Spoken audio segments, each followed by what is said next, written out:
নমস্কার, আমি এশা সরকার চলে আসলাম সম্পূর্ণাতে, মানে আমার চ্যানেলে নতুন একটা ভিডিও নিয়ে।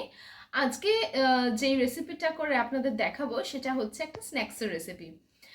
খুব চটজলদি এটা হয়ে যায়, যার নাম হলো পটেটো স্মাইলি। পটেটো স্মাইলি নামটা আপনাদের খুব শোনা শোনাই লাগছে, কারণ এটা আলু দিয়ে তৈরি হয় আর অনেকটা কুকিজ টাইপের দেখতে হয়, আর তার মধ্যে একটু চোখ, নাক, মুখ আর স্মাইল করা থাকে। তো এই ডিশটা বাচ্চাদের খুব একটা ফেভারিট ডিশ। দেখলেই বাচ্চারা মানে মজায় খেয়ে নেবে আর কি। তো চায়ের সাথে আপনারা ইভিনিং স্ন্যাক্সে এটা সার্ভ করতে পারেন। তো কথা না বাড়িয়ে চলুন তাড়াতাড়ি আমরা এটা শিখে নিই। আরও একটা কথা, যদি রেসিপি ভালো লেগে থাকে তাহলে আমার চ্যানেল সম্পূর্ণাকে সাবস্ক্রাইব করতে কিন্তু একদম ভুলবেন না। আর সাবস্ক্রাইবের পাশে একদম নোটিফিকেশন বাটনটা একবার প্রেস করে দেবেন, যাতে নিত্য নতুন যখনই আমি নতুন ভিডিও আপলোড করে থাকি সবার প্রথমে আপনার কাছে চলে যাবে তার নোটিফিকেশন। তাহলে বেশি কথা বাড়াবো না, তাড়াতাড়ি শুরু করে দিচ্ছি রেসিপিটা। পটেটো স্মাইলি বানানোর জন্য আমরা 6 থেকে 7টা আলু নিয়ে নিয়েছি। আলুগুলোকে ফ্রেশ জলে ধুয়ে নিয়েছি, আর অতিরিক্ত বড় আলুগুলোকে আমরা ঠিক এইভাবে কেটে নিয়েছি যাতে প্রেশার কুকারে খুব তাড়াতাড়ি সিদ্ধ হয়ে যেতে পারে। তাহলে চলুন আমরা আলুগুলোকে খুব তাড়াতাড়ি সিদ্ধ করে নিই প্রেশার কুকারে। আলুগুলোকে খুব ভালোভাবে আমরা সিদ্ধ করে নিয়েছি প্রেশার কুকারে, নুন দিয়ে এগুলোকে সিদ্ধ করা আছে, আর আমি চোকলাটাও ছুলে নিয়েছি। এরপর আস্তে আস্তে আমরা এর মধ্যে আরও কিছু জিনিস অ্যাড করতে থাকবো। চলুন বন্ধুরা সেগুলো দেখে নিই। এবার ভালো করে হাত দিয়ে টিপে টিপে মেখে নিতে হবে আলুগুলোকে, আর এমনভাবে মাখতে হবে যেন আলুর মধ্যে কোনো লাম্পস বা কোনো দানাদার অংশ না থাকে। এটা আপনারা গ্রেটারের সাহায্যে গ্রেট করেও নিতে পারেন, কিন্তু আমি এখানে কোনো গ্রেটার ইউজ করছি না, আমি নিজের হাত দিয়েই ভালো করে এটাকে স্ম্যাশ করে নিচ্ছি। আমি সবটা পুরো ভালোভাবে স্ম্যাশ করে নিয়েছি, আর দেখতে পাচ্ছেন কোনো লাম্পস নেই। এবার এক এক করে আমরা 1 চামচ মতো নুন অ্যাড করব এর মধ্যে, স্বাদ অনুযায়ী এটা আপনারা অ্যাড করবেন। এরপর যেটা করছি সেটা হচ্ছে 1 চামচ মতন লাল লঙ্কার গুঁড়ো।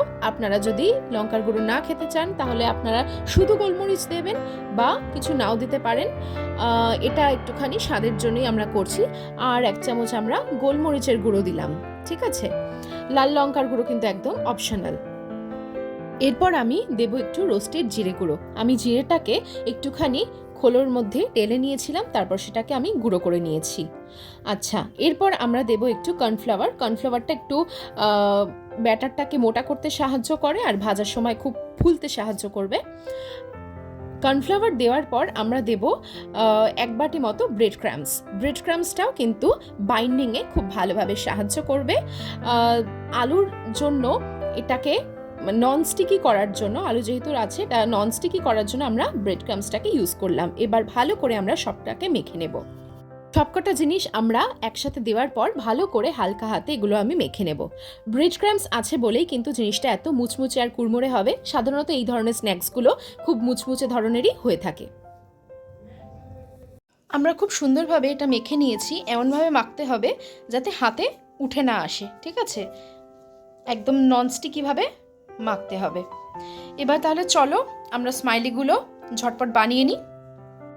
এবার যেই মাখাটা মেখে রেখেছিলাম তার থেকে একটা পোর্শন আমরা নিয়ে নিয়েছি, সেটাকে এবার আমরা একটা থালার মধ্যে রেখে হাত দিয়ে চেপে চেপে এভাবে ফ্ল্যাট করতে থাকবো।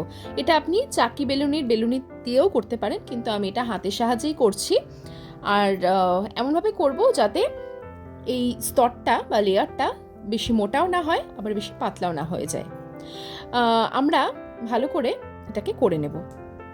ফাইনাল প্রসেসে যাওয়ার আগে আমরা হাতে ভালো করে তেল মাখিয়ে নিয়েছি, আর এটা আমরা ভালো করে একটু চেপে চেপে মাখিয়ে নেব, যাতে যখনই আমরা কুকি কাটার দিয়ে এই জিনিসগুলোকে কেটে নেব তখন খুব তাড়াতাড়ি উঠে আসতে পারে। এবার আমরা পটেটো স্মাইলিগুলোকে করে নেব। কি করে বানিয়ে নেব? একটা কুকি কাটার নিয়ে নিতে পারি, বা আপনাদের কাছে যদি কোনো ঢাকনা থাকে, আমি এখানে ঢাকনা দিয়েই করছি, সেটার দিয়েও কিন্তু করতে পারেন। এইভাবে ভালো করে আমরা গোল গোল করে এগুলোকে কেটে নেব, আর বাদবাকি অংশগুলোকে আমরা তুলে নেব। তুলে আবার নতুন করে যখন পরের বার প্রসেস করব তখন সেটাকে কাজে লাগিয়ে দেব। আমি এইভাবে 4টে মতন কুকি কেটে নিয়েছি, আর বাদবাকি অংশটাকে আমরা হাতের সাহায্যে তুলে নেব। পদ্ধতিতে আপনাদের দেখালাম ঠিক সেই পদ্ধতিতে আমি সমস্ত স্মাইলিটা এভাবে কেটে নিয়েছি। কেটে একটা প্লেটের মধ্যে সবকটাকে রেখেছি। রাখার আগে আমি একটুখানি ময়দা ছড়িয়ে রেখেছিলাম, যাতে যখনই আমি এগুলোকে তুলে তেলে ছাড়বো খুব সহজে যেন উঠে আসতে পারে। আর আমি দুটো স্মাইলি এঁকে আপনাদেরকে দেখিয়েছি, আরও এটা কিভাবে করলাম সেটাও আপনাদের চলুন আমি দেখিয়ে দিই। চোখ দুটো করার জন্য আমরা প্রথমে একটা স্ট্র নিয়ে নিলাম। এই স্ট্রয়ের সাহায্যে আমরা খুব সুন্দর করে চোখগুলোকে এঁকে নেব। একটু বড় বড় করে নিতে হবে। কেন বড় বড় করে নিতে হবে, তার কারণ তেলে পড়ার পর জিনিসগুলোকে মানে ভাজার পর চোখ মুখগুলো বন্ধ হয়ে যাওয়ার চান্সেস খুব বেশি থাকে। আর একটা চামচের সাহায্যে এইভাবে আমরা স্মাইলিটা এঁকে নেব। এইভাবে যদি করা যায়, মানে এই প্রসেসে যদি জিনিসটা করা যায়, খুব সুন্দরভাবে থেকে যায় জিনিসটা।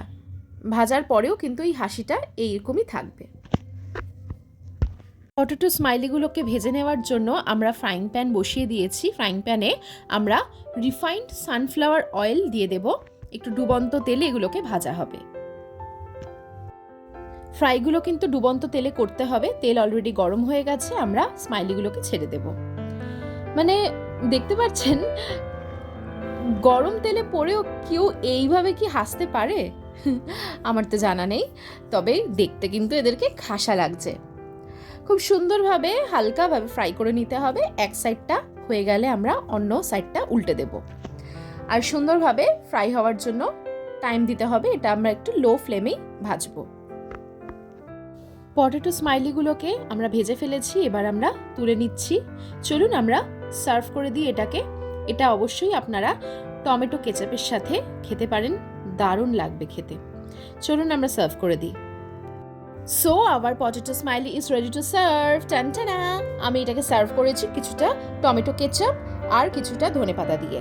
তো কেমন লাগলো আমার এই রেসিপিটা, আমার এই ইভিনিং স্ন্যাক্সের রেসিপিটা অবশ্যই জানাবেন, কমেন্ট করে জানাবেন, সাবস্ক্রাইব করবেন অবশ্যই।